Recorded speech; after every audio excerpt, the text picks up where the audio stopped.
Um, I'm Yuexiling here. I'm going to show you the solution of the homework 2, question 36. Now we first look at the questions. It gives out the input. It gives out the input that is xn equals u of n, and the output that is y of n equals this expression. In the question A, asks us to find the transform format of the system impulse response. From the question, from the condition, we know the output and the input. So we can, if we do the transform for the output and the input, and make the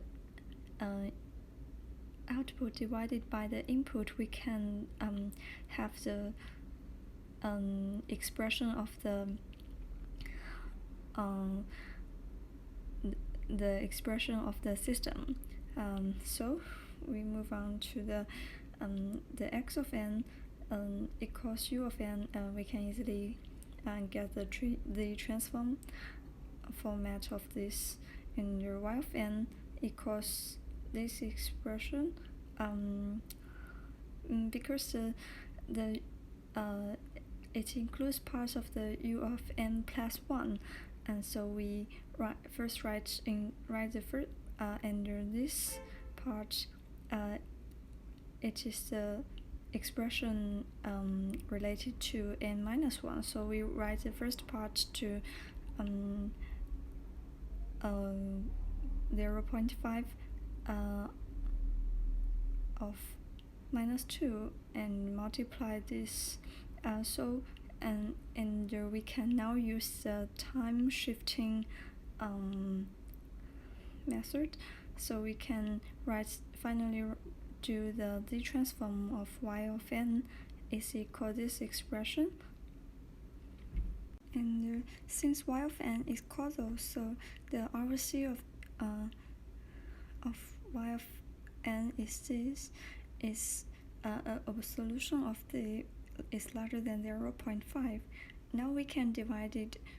Now we can use we can get the y of the divided by x of the, and we can get the expression of h of the, which is the question A asks us to find out.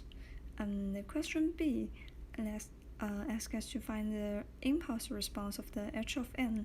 So we can easily do the reverse transform of the reverse the transform to the h of the. So we can get the answer of this. And question C asks us whether the system is stable. Because of the ROC is the absolution of the is larger than 1 divided by 2. It includes the unit circle, and this is 1 divided by 2, and the ROC is the outer space of the circle, and it obviously includes the unit circle, so it is stable.